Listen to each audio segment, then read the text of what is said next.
बिस्मिल्लाहिर्रहमानिर्रहीम। खातिन हज़रात, अख्तर अब्बास का नए ज़ाविये और नई शर्ट के साथ आपको सलाम पहुँचे। आप लोग इस कदर मज़े की चीज़ें नोट करते हैं कि इंसान हैरान रह जाए। पहले तो आप मौज़ूआत का तनव्वो या उसकी खूबसूरती नोट करते थे, अभी बहुत से लोगों ने शर्ट्स के रंग भी नोट करने शुरू कर दिए, बाद में उसके स्टफ़ पे भी तबसरे करने शुरू किए। पर सबसे जो मज़ेदार तबसरा आया है वो फर्स्ट गेमिंग ने लिखा है। कहा कि सर, आपको एयर होस्टेस का फ़ोन आया और आपने उसे हंसते मुस्कुराते कैसे देख लिया। तो मैंने उसका जवाब, अगर वो मेरे सामने होते तो उनको देता कि बेटा, बाज़ लोग फ़ोन पे जब रोते हैं तो हम क्यों कह देते हैं कि उसके आंसू मेरे दिल पे गिर रहे थे। उसका रोता होना और आंसुओं को महसूस करना, इसका ताल्लुक़ एहसास से है। जब आप किसी को हंसते मुस्कुराते सुनते हैं, अगर तो बेहिस है तो आपको बिल्कुल एहसास नहीं होता, पर जब आप चीज़ों को, लोगों को ज़िंदा महसूस करते हैं तो हमेशा एक्सप्रेशन में ये चीज़ आती है। हर बात पे तबसरा करने में और हर बात पे शक का परचम लहराने से मज़ा नहीं आता, ज़िंदगी थोड़ी ख़राब हो जाती है। सनम ने लिखा कि सर, सब लोगों का जिक्र करते हैं, मेरा नाम क्यों नहीं जिक्र करते, और मेरे नाम के साथ मेरे सवाल का जवाब ज़रूर दीजिए। तो बेटा जी, साफ जवाब है, इसलिए कि सवाल ही कुछ नहीं है, तो जहाँ सवाल ही साफ़ हो तो वहाँ जवाब भी साफ़ ही होगा ना। और इकरा ने बड़ी मोहब्बत से लिखा कि सर, इतने दिनों से आप थे कहाँ, और we really miss you sir. And आगे उसने कहा कि and always pray for you. हम शाम की चाय आपके साथ पीते हैं। और इकरा, बहुत थैंक यू बेटा। मेरी चाय में चीनी नहीं डालनी, मैं चीनी बहुत थोड़ी पीता हूँ, तो इसलिए आप खुद जितनी मर्ज़ी डालें, जब मेरे साथ चाय पिएं तो फिर इसका ज़रूर ख्याल रखिएगा। और सुमेरा चुगताई ने लिखा, भाई अख्तर, आप जो कर रहे हैं इससे मैं बहुत खुश हूँ और अल्लाह आपको इसकी बहुत जज़ा दे। आपने कितने ही लोगों की ज़िंदगी आसान कर दी। बेटा, बंदा कौन होता है ज़िंदगी आसान करने वाला? ये मेरा रब होता है जो आपकी दुआओं को सुनता है और उस लम्हे कोई ऐसी बात आपके दिल पे आके दस्तक देती है जो आपके उस सवाल का जवाब होता है। लंदन के करीब नेल्सन है जगह, वहाँ मुनीर साहब ने बहुत लंबा फ़ोन किया और कहा कि अख्तर साहब, आप सबका ज़िक्र करते हैं, कभी मेरा ज़िक्र भी करें। और फिर उन्होंने अगली बात जो थी वो बड़े मान से कही।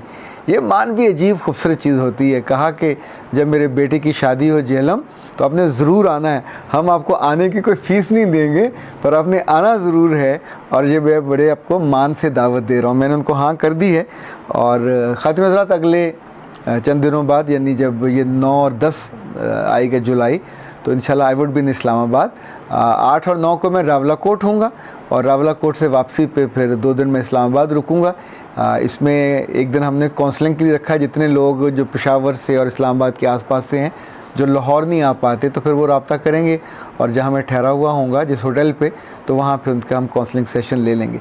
जो आप आज का मौजू है ये बहुत ही अहम है और मुख्तलिफ इस लिहाज से है कि आप सुनेंगे तो एक लम्हे को तो चौंकेंगे। मौजू ये है कि मंगेतरों की वाहियाती कितनी देर तक बर्दाश्त की जाए और किस हद तक बर्दाश्त की जाए। ये जो आज के ज़माने, देखिए, मंगेतर कब बनते हैं? जब 2 ख़ानदान चाहते हैं कि बच्चा और बच्ची और 2 ख़ानदान करीब आएँ ताकि एक लंबी खूबसूरत ज़िंदगी की बुनियाद रखी जाए, जिसे पंजाबी में नींव कहते हैं, नींव रखी जाए। इसमें थोड़ा ख़ानदान एक दूसरे को समझ लें।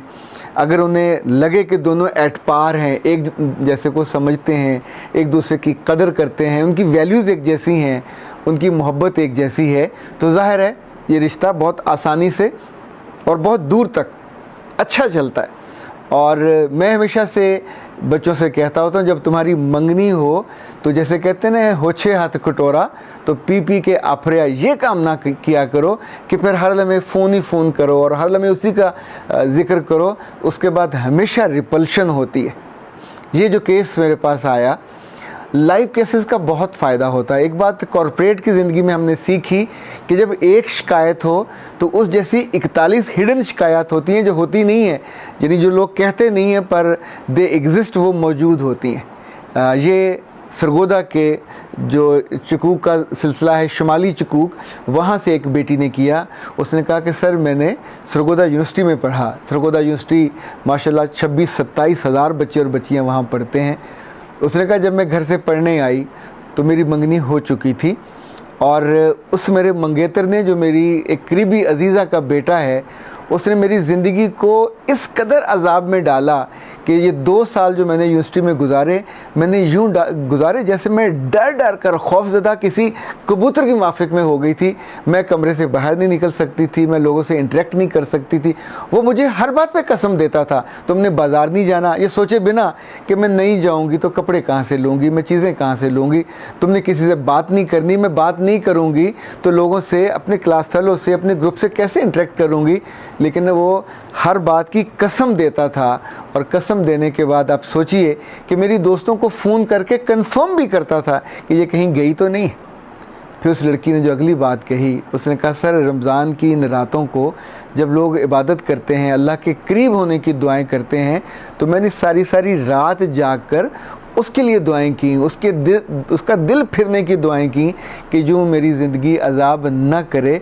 लेकिन जब जब मैं घर वापस आई, मुझे कभी वालिद लेके आते थे, कभी भाई लेके आते थे, पर 1-2 दफ़े ऐसा भी हुआ कि हमारे ही गाँव की एक और लड़की थी, उसकी वालदा लेने गई तो मेरे वालिद ने कहा कि तुम इसके साथ आ जाओ, तो मैं उसके साथ आ गई। मेरे आने के बाद उसने जो मेरे साथ किया वो कोई कुत्ते के साथ भी नहीं करता।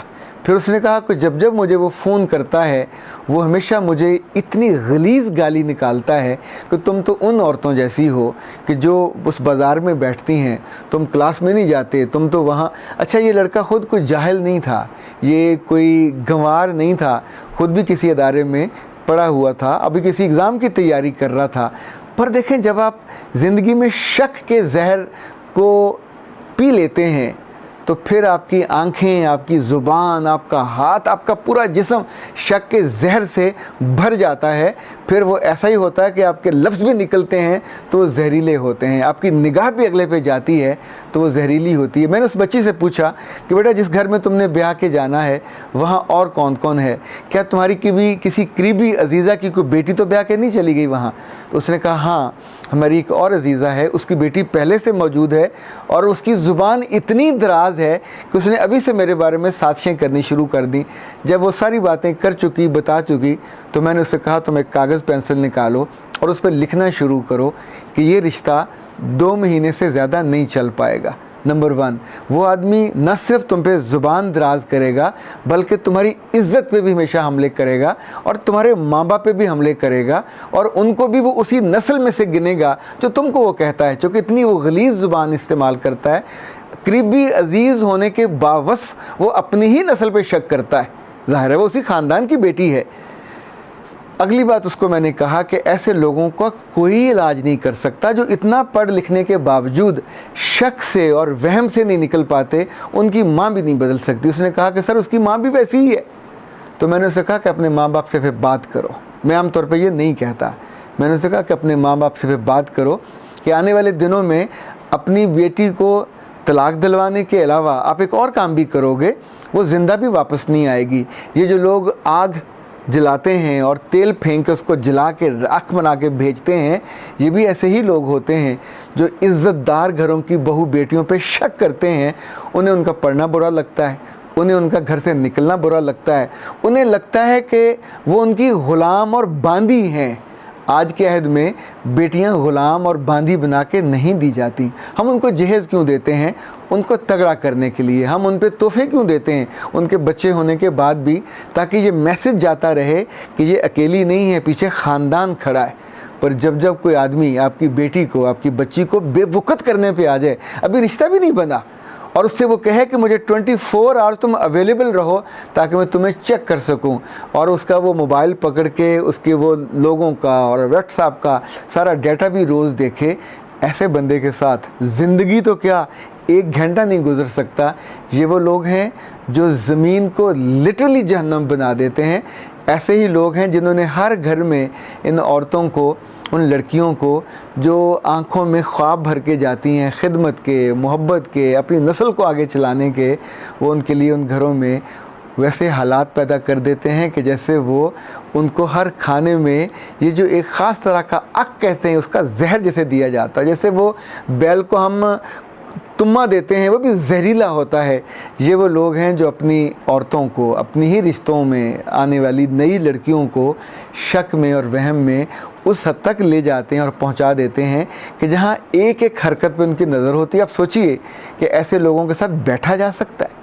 तो जब उस बच्ची ने कहा कि मैंने उसके लिए बहुत दुआएं की रमज़ान में, रातों को जाग जाग के, रो रो के, पर जब भी वो मुझसे बात करता है मुझे कम से कम वो 3 गालियाँ निकालता है।